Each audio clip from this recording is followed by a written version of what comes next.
In the delicate dance of human interaction, words wield immense power, shaping lives and destinies like a sculptor with clay. Proverbs 18:21 reminds us that both life and death lie within the tongue's grasp.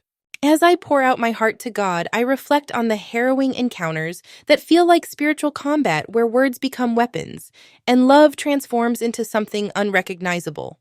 Christ, the unbearable weight of harsh words haunts my spirit like shadows at dusk. Those intentional jabs, like arrows dipped in poison, pierced my essence, leaving wounds that ache beyond the physical. It felt as though their discourse was designed to dismantle my very being, reducing me to mere fragments lost in the chaos of some interpersonal tornado.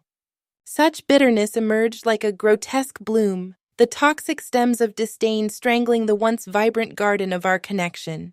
A sense of betrayal surged as I realized the true intent behind those words. They sought my removal, a severing of the ties that once bound us. Their notion of progress was built on my erasure, a painful irony echoing in the recesses of my mind. I mourned the loss of what was, perplexed by the sudden transformation distinct from the tenderness we once shared. It was as if I had been standing blindsided at the precipice, only to be pushed into an abyss of solitude and despair. The inhumanity of their language, an avalanche of disdain, felt so foreign. Cascading insults and indifferent silences created a vicious eruption of emotion, exposing the undercurrents of malaise that had been brewing all along. The language of love, once a gentle balm, became the very dagger that inflicted deep emotional wounds. I could feel the palpable detachment, a chasm widening between us, filled with misunderstandings and miscommunication, where warmth turned into coldness. It is in these moments of unrelenting turmoil that I reach out to you, God, for healing.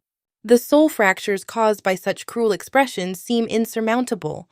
Yet I seek comfort in you, for you remind me that the tongue can also heal. The potential for upliftment exists. Like a phoenix from ashes, I am called to rise, embracing the power of my words for healing rather than harm. In this journey, may my own words become sources of life, love, and strength as I reclaim my narrative. In a moment suspended between past and present, the child stands in the shadow of grief, a grief so profound it transcends time itself. The weight of loss, bitter and almost suffocating, envelops them like a shroud, yet within this darkness flickers a faint light of remembrance. Christ, the child whispers, as if uttering an incantation that holds the power to unravel the pain. The surroundings shimmer with the echoes of a forgotten era, where love clashed violently with betrayal, creating a tempest of emotions. Familiar faces swim in and out of focus, reflections of joy marred by heart-wrenching sorrow that leaves unshakable scars on the soul. The image of being thrust under a bus looms large, a metaphor for the violent upheaval that love can invoke. The child feels every bruise, every cut, a visceral reminder of the struggle to hold on in a world that often seems relentless and cruel.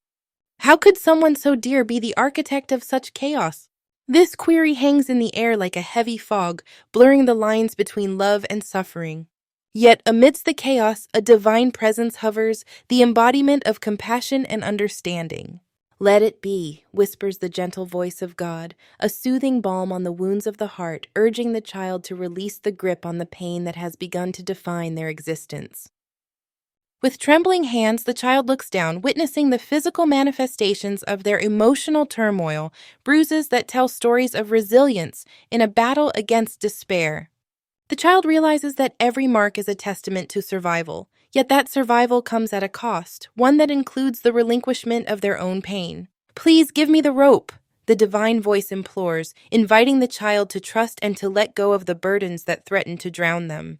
In this moment, the child feels the tension between clinging to the hurt and the intoxicating possibility of freedom, a chance to step into the light that awaits beyond the confines of suffering. As the divine embrace deepens, a gentle warmth envelops the child, infusing them with a sense of hope that flickers like a candle in the night. This is not the end, but rather a beginning, a moment where grief transforms into grace. With newfound strength, the child acknowledges the power of their hands, bloodied yet capable, offering forgiveness, compassion, and love despite the trials faced. I am ready to let go, the child whispers, the rope slipping from their grasp. And in that act of surrender, the true journey toward healing begins, one threaded with the threads of faith and an unwavering connection to the divine that will guide them through the storms of their lives. In the journey of faith, surrendering oneself completely to a higher power is both an act of liberation and a path to inner peace. When one says, "Christ, I surrender to you entirely," it signifies a profound trust in something greater than oneself. This childlike faith mirrors the simplicity and purity of a child's unwavering belief in their caregiver, allowing hope to flourish without the weight of doubt. Understanding that God's will and only God's will be done implies a release of personal control over life's events. Embracing this allows individuals to navigate the complexities and uncertainties of life with a serene heart. It invites a sense of calm, knowing that the course laid out by divine wisdom surpasses human planning. The acknowledgement that God's timing is the only timing that matters serves as a reminder that divine intervention unfolds at the right moment, even when human patience wears thin.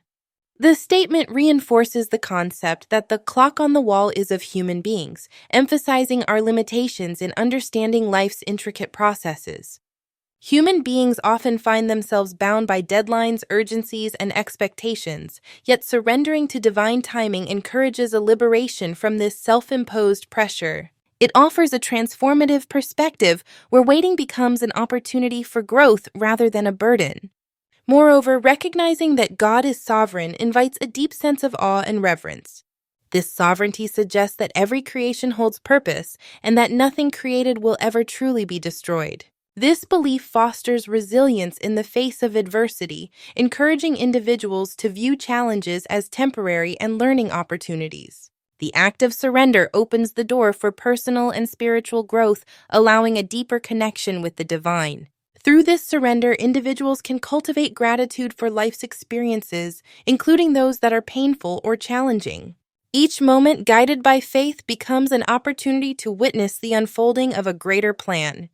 Embracing childlike faith transforms the landscape of one's heart, making space for love, patience, and understanding.